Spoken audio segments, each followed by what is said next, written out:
Quem é o nosso profeta de hoje? É o profeta Oséias. Ele é um desses profetas antes do cativeiro. Aliás, ele profetiza bem no final já do Reino do Norte. Ele vê, nos dias dele, já acontece a tomada pela Assíria do Reino do Norte, onde eles são levados. Bom, então, vamos colocar 2 pingos nos is aqui. Quando nós falamos profeta hoje, é uma cultura nossa pensar que o profeta é aquele que tem visões sobre o futuro, que consegue ver o que vai acontecer amanhã, depois da manhã, profetizar é isso. Ou aquele que vai ser revelado algo escondido.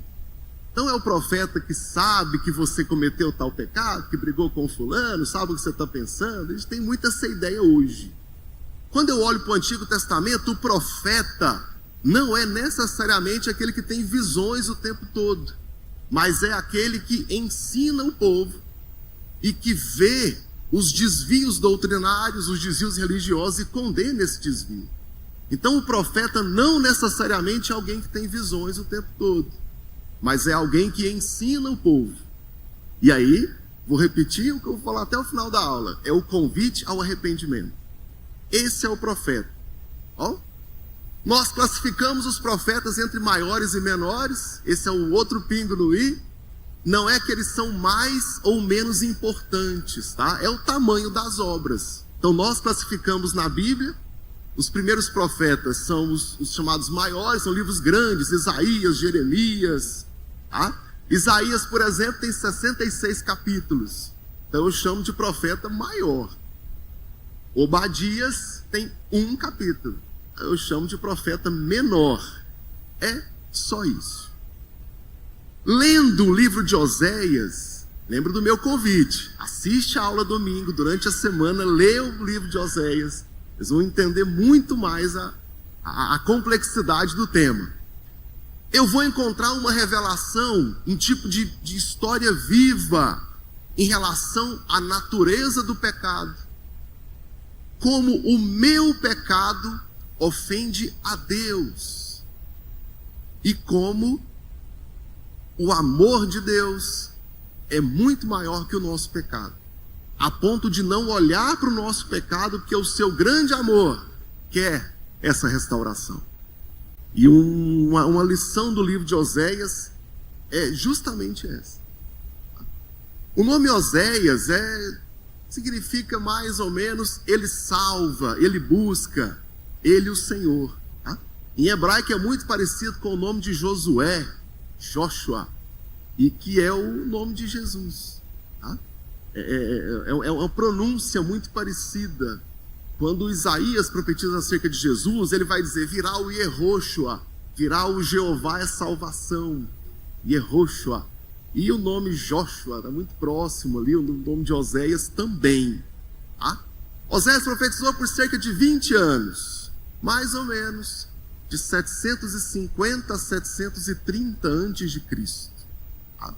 Ele começa a profetizar o reino de Jeroboão II e mais ou menos terminou antes da conquista de Samaria, que foi em 722.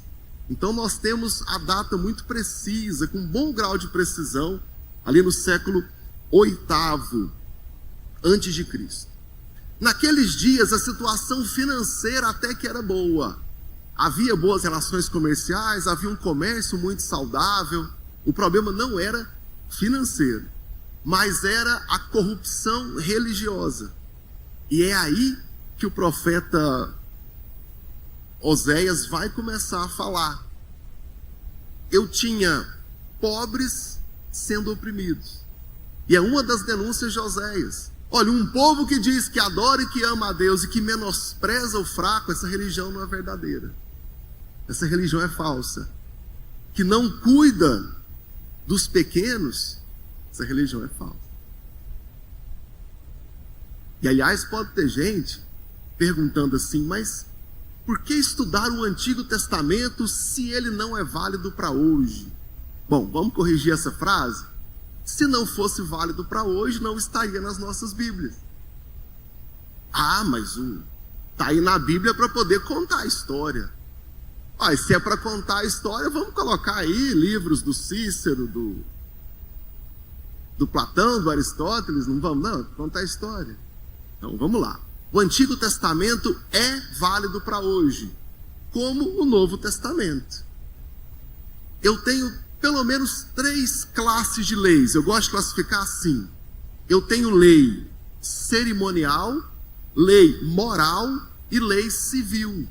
O que para nós hoje, apesar que não está tão respeitado assim, mas a Constituição da República, o nosso Código Civil, o nosso Código de Leis, a Constituição é o principal. Eu tenho no Antigo Testamento leis civis para o povo de Israel. Nem os israelitas de hoje que moram em Israel seguem as leis civis do Antigo Testamento. Tá? Existe a lei cerimonial. Essa foi encerrada em Jesus. Lembra do Novo Testamento? Eis o Cordeiro de Deus que tira o pecado do mundo. Uma vez que Jesus morreu na cruz, ele encerra o sistema cerimonial. Então eu não tenho mais no Antigo Testamento um compromisso com os rituais cerimoniais do Antigo Testamento. No entanto, a lei moral em nada mudou. Eu ainda tenho que adorar o único Deus. Ainda existe santidade, o amor a Deus, a consagração, o pecado, o arrependimento. Ele é tanto no Antigo quanto no Novo Testamento. O apóstolo Paulo valida isso em Gálatas 3, lá para o versículo 40, ele fala, e a lei veio como nosso tutor, nosso guardião. Ele mesmo diz, a lei é importante, mas a lei não salva, quem salva é Jesus. Mas eu vou encontrar nas páginas do Antigo Testamento muito sobre a adoração a Deus, cuidar de Deus para conosco, a graça de Deus no Antigo Testamento. Ainda que eu não tenha que praticar os rituais do Antigo Testamento. Mas eu vou encontrar no próprio Antigo Testamento profetas e instruções de que cumprir a lei cerimonial pelo ritual em si não vale nada. Ontem eu fiz um estudo do Salmo 51. Depois lê o Salmo 51. Na metade do Salmo, Davi fala assim, se o Senhor se agradasse de sacrifícios, eu ofereceria. O rei Davi, em plena dispensação da lei, dizendo, se eu gostasse de sacrifício, eu ofereceria. Ele está naquele salmo confessando o pecado e pedindo a Deus que transforme o coração dele. No entanto, no final do salmo ele diz, e eu vou apresentar ao Senhor um sacrifício que te agrada. Ou seja, cumprir a lei por si só não vale nada. Mas não tem um coração arrependido, Deus aceita o sacrifício. Lá no Antigo Testamento. Hoje, eu tenho isso em Jesus. Então, o coração arrependido é algo que está na Bíblia inteira. O convite ao arrependimento, a andar com Deus conforme a vontade de Deus. E se eu não me cuidar disso, eu corro o risco de ter hoje uma religião vazia. Eu venho ao culto, visto minha roupa de crente, adoto o meu gospelês, o meu linguajar de crente, engraxo meu sapato de crente, venho à igreja, ajoelho, oro, levanto a mão, abaixo a mão, canto, choro, rodopeio, rolo no chão, faço worship, vou para casa e não adorei a Deus de coração. Então isso pode acontecer hoje. E é importante que nós façamos essa revisão no nosso comportamento, para saber se eu estou oferecendo a Deus um coração arrependido, ou se eu estou oferecendo a Deus um ritual externo, que não tem nenhum valor diante de Deus. Quem pode julgar isso? Só você mesmo. Só cada um de nós deve olhar para si e refletir. Se eu estou dando a Deus algo sincero, genuíno, ou se eu estou dando a Deus um ritual externo, e que não vale absolutamente nada. Então eu tenho nos dias de Oséias o santuário cheio, as pessoas lá, mas oferecendo a Deus uma adoração vazia. E uma das evidências, no capítulo 4, Oséias denuncia isso, é a opressão aos pobres, a falta de cuidado com os mais fracos. Então essa prática religiosa não pode agradar a Deus, porque ela descumpre o essencial da vida cristã. E aparentemente o povo não estava muito preocupado com o juízo, e era um grande problema aqui. Os profetas estão dizendo: Deus vai mandar o juízo, Deus vai exigir a reparação desse afastamento dele. E parece que ninguém estava se preocupando com isso. E então o profeta passa a testemunhar acerca da salvação oferecida por Deus. O Senhor é o Deus da salvação. O Senhor é aquele, o único que pode nos salvar. E observa que o profeta não está apontando: faça isso na lei para ser salvo. Mas ele está dizendo: olha para o Senhor, porque Ele é a salvação. O versículo mais claro sobre isso no Antigo Testamento para mim é Jonas 2, versículo 9, onde ele fala: do Senhor vem a salvação. E aí, para quem gosta de falar que o Antigo Testamento não tem salvação, está aí um versículo claro: do Senhor vem a salvação. O profeta Oséias recebe um convite, eu falo convite para suavizar o termo, um eufemismo, tá? Para ser um profeta que vai viver na pele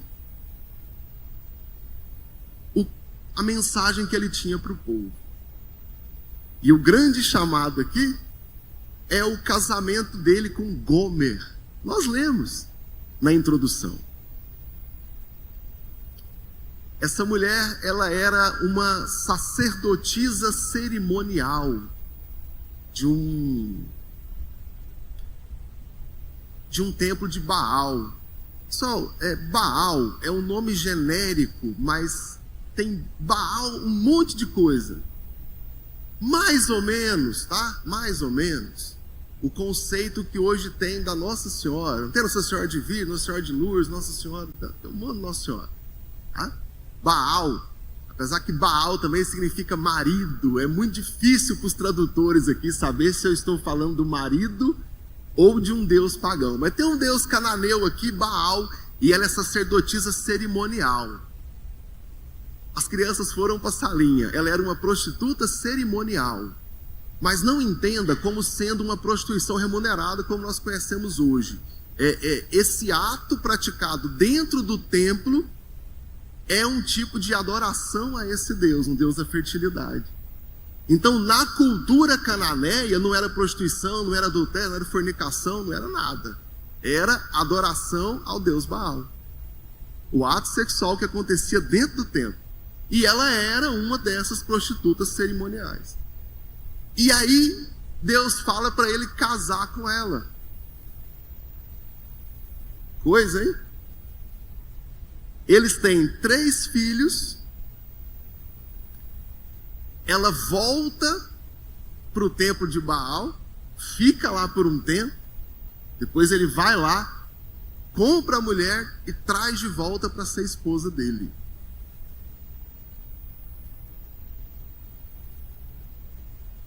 O livro de Oséias tem 3 grandes ênfases.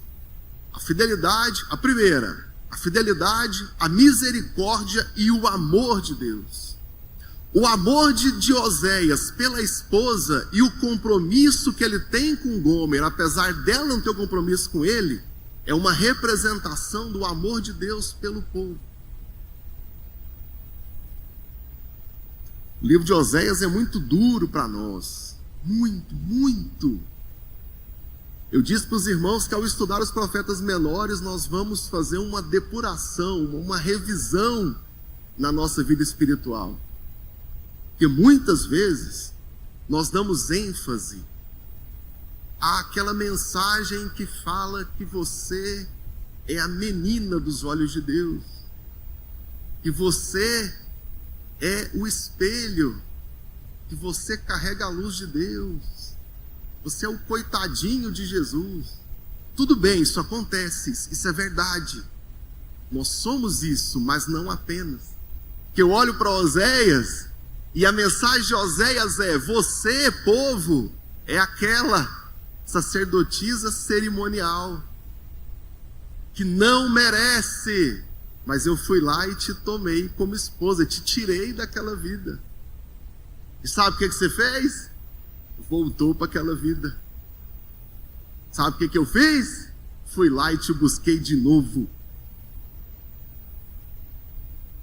E eu olho para a igreja e quantas vezes eu... Estou nem falando de ninguém, estou falando de mim. Quando eu afastei de Deus, Deus foi lá e me buscou. Eu afastei de novo, Ele foi lá e buscou de novo. É vergonhoso para Oséias fazer isso? Você, esposa, é vergonhoso para você fazer isso com seu marido? Marido, seria vergonhoso para você fazer isso com a sua esposa? Sim. Mas o grande amor de Deus faz com que Ele nos busque lá onde nós estamos. Lá onde... Seja lá onde você estiver, Deus é capaz de te trazer. E sempre tem aquele que fala: ah, pastor, o senhor fala assim porque o senhor não sabe da situação do meu filho, do meu marido, da minha tia. E a resposta é a seguinte: então você está me dizendo que existe um lugar nesse mundo que Deus não vai? Está me dizendo que existe uma área em que Deus é incapaz de agir? Continue. Ah, eu já estou orando há muito tempo. Tá bom. Um dos autores que eu estudo muito, o Agostinho de Hipona, século VI a.C., a mãe dele orou por 20 anos para ele converter. E ele queria saber só de raparigai. E ela confessou para o bispo, né? Falou: bispo, meu filho não converte. Tal. Aí o bispo responde: não deixe de orar. É impossível que Deus não ouça uma oração de tantas lágrimas. 20 anos. Eu acho que valeu a pena, né? Vocês podem pesquisar aí quem é o grande Agostinho de Hipona. Vocês vão ver isso. Um grande estudioso, grande homem de Deus. Muita coisa a gente estuda aqui hoje. É estudo do Agostinho. Conhecido na história como Santo Agostinho, mas história de santo é só uma convenção. Tá? É um grande cristão. A aliança firmada entre Deus e o povo é comparada a essa aliança do casamento. Ao que deveria ser a aliança do casamento, mútua, mas que só um dos lados está cumprindo. Do mesmo jeito que só Oséias cumpriu a parte dele da aliança com Gomer, é o que o povo estava fazendo com Deus, que só cumpria, que não cumpria a parte dele. Aí eu vejo o amor de Deus pelo povo. O amor de Deus por todos nós, mas que aqui é a mensagem direcionada aos israelitas daquele período. Outro ponto em Oséias é o julgamento contra o pecado. Deus ama o pecador, sim. Deus resgata o pecador, sim, mas Deus julga o pecado. Deus vai cobrar pelo pecado que foi cometido. E aqui Deus ia mandar para o exílio, para ficar sob domínio da Babilônia por 70 anos. Isso será falado aqui ao longo dos profetas menores, mas quando volta do cativeiro, esse povo nunca mais vai se voltar para outro Deus. Até hoje, até os judeus de hoje, nunca mais. Foi o julgamento que Deus deu. Então a desobediência do povo é a causa do que acontecerá com eles em relação a ser enviado para o cativeiro. Não é uma decisão histórica, não é uma decisão política, não foi uma complicação de uma relação internacional mal feita, mas sim o resultado do seu afastamento de Deus. E está aqui outra reflexão que a igreja precisa fazer, de que o nosso sucesso ou não vem do nosso relacionamento com Deus, não vem de outro lugar. De que Deus é capaz de mudar as situações ao nosso favor, ou mesmo que não mude, ainda assim as coisas podem ir bem, se eu estiver bem com Deus. Ou, tendo mal com Deus, as coisas não vão dar certo. Em Eclesiastes, é o final do capítulo 5 e o começo do capítulo 6 de Eclesiastes, quando o Eclesiastes fala que tem um grande mal sobre a terra, quando Deus dá bens para alguém e não permite desfrutar. Eu posso ter dinheiro, posso não ser próspero. E no começo do 6 ele fala que se Deus dá riqueza para alguém, é um dom de Deus. Tudo vem do Senhor. E às vezes eu espero de parceiros políticos, de parceiros econômicos, né, de mercado, Às vezes eu espero de alguma situação nacional ou internacional para me ajudar, e eu esqueço que tudo vem do Senhor. E, como todo profeta legítimo, Oséias convida ao arrependimento e diz que o arrependimento vai trazer restauração.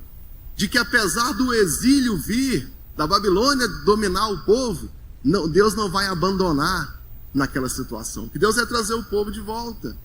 Deus promete que vai curar as feridas de Israel, que vai punir a desobediência, mas vai restaurar um povo arrependido e que vai restabelecer na sua terra.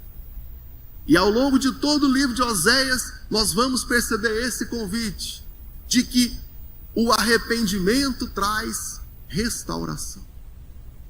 Arrependimento, a confissão de pecados. Muitas vezes na dinâmica do culto, a nossa liturgia, nós nem sempre damos ênfase para isso. Mas eu vejo que é hora de restaurar a confissão de pecado. Em que você diz para Deus: eu pequei nisso, estou arrependido. Não essa ideia tradicional do confessionário, que eu tenho que ir lá. Não. Você confessar os seus pecados diante de Deus. Parar de chamar pecado de desvio, de deslize, de ops. Não, é pecado. E precisa de arrependimento.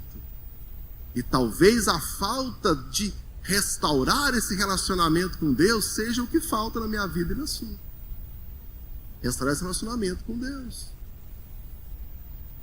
Quando a esposa de Oséias, Gomer, troca o casamento pela vida antiga de pecado, como sacerdotisa cerimonial lá no templo de Baal, Deus está dizendo: povo, é assim que eu me sinto quando vocês se desviam. Talvez algo semelhante com o que Tiago, lá no Novo Testamento, ele fala: o Espírito Santo que habita em vós tem intenso ciúme. O Espírito Santo habita em mim. Quando eu peco, o Espírito Santo se sente traído, que o pecado não vem de Deus. Tanto é que algumas traduções, o livro de Tiago, chamam o povo de adúlteros. Adúlteros, não sabeis vós que o Espírito Santo que habita em vós tem profundo, tem intenso ciúme. Adúlteros. E aqui, em Oséias, eu vejo a mesma ideia para condenar o pecado do povo.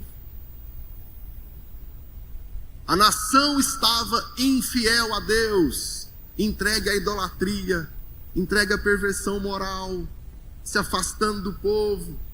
E aí Deus vai dizer: quando vocês se arrependerem e confessarem os seus pecados, aí eu vou restaurar. Então o livro de Oséias é esse convite à restauração, à misericórdia divina. Nenhum pecado é capaz de afastar de Deus, mas Deus quer o arrependimento. Deus quer a confissão do pecado. E não adianta colocar a culpa na circunstância. Não adianta colocar a culpa no meio em que você vive. A culpa do meu pecado é minha. E se eu confessar o meu pecado e me arrepender, Deus vai restaurar. Todo mundo lembra quando Jesus defende aquela mulher que foi pega em adultério. Aquela parte do: quem nunca pecou, atira a primeira pedra, todo mundo sai. Jesus fala para ela: vá e não peques mais. Ou seja, limpei sua ficha, agora vá adiante com a ficha limpa. E é esse o convite. Tá bom? O livro de Oséias então começa com essa experiência, e depois tem uma outra questão. Quando Oséias começa a anunciar a justiça de Deus, ele vai lembrar que o pecado não confessado, ele machuca a Deus. E de que um povo chamado para ser santo, um povo chamado para ser dele, não pode ter outro comportamento, senão de santidade, senão de busca pela presença de Deus. E um povo diferente por essa questão. Agora alguém pode me dizer, mas espera aí, parece que Deus tem prazer em condenar. Não. Deus é um Deus de amor, que tem prazer em restaurar. A mensagem de Oséias não é de condenação, mas é de restauração. No entanto, Oséias deixa bem claro que a restauração é depois do arrependimento, depois da confissão de pecados. Que do mesmo jeito que Oséias foi buscar a esposa dele e trazer de volta, esse é o grande amor de Deus que vai e busca. Independente do pecado cometido, Deus vai buscar a igreja. Deus foi buscar o povo no Antigo Testamento, Deus busca a igreja hoje, Deus buscou você e trouxe para cá. E Deus ainda trará os demais que aqui não estão. Do mesmo jeito. Do mesmo jeito que um pai dedicado, uma mãe dedicada, nunca abandona o filho, seja em qual situação, Deus nunca vai abandonar o povo, por mais rebelde que seja. Mas isso não quer dizer que Deus não vai demonstrar o pecado e pedir arrependimento. Eu sei que os irmãos estão enjoados de me ouvir falar a palavra arrependimento, mas o grande ensino de Oséias é esse, para que todos se arrependam. Deus respeita a liberdade de cada um e não obriga ninguém a aceitar o seu amor. Mas o convite é simples. Quando eu me arrependo dos meus pecados e me aproximo de Deus, eu sou restaurado. E é para isso, por isso que nós fomos criados. E aqui está o nosso grande desafio, que é nos arrependermos, confessar o nosso pecado e então viver a restauração que Deus nos dá. Não ir embora daqui tendo sentido um arrepio. Conhece a teologia do arrepio? Você veio para a igreja, sentiu um arrepio, pronto, agora missão cumprida.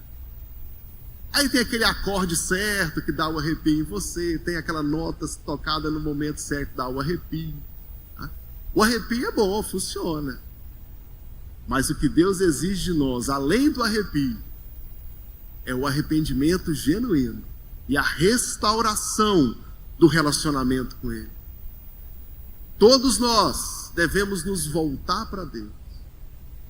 Você está chamando crente para arrepender? Estou chamando crente convertido a olhar para o seu próprio coração e confessar os seus pecados diante de Deus e renovar a sua aliança com Ele. Sim, porque essa é a mensagem. Oséias capítulo 14, para os irmãos não irem embora daqui falando que eu falei e não li a Bíblia. Oséias 14, versículo 1. E aqui eu tenho o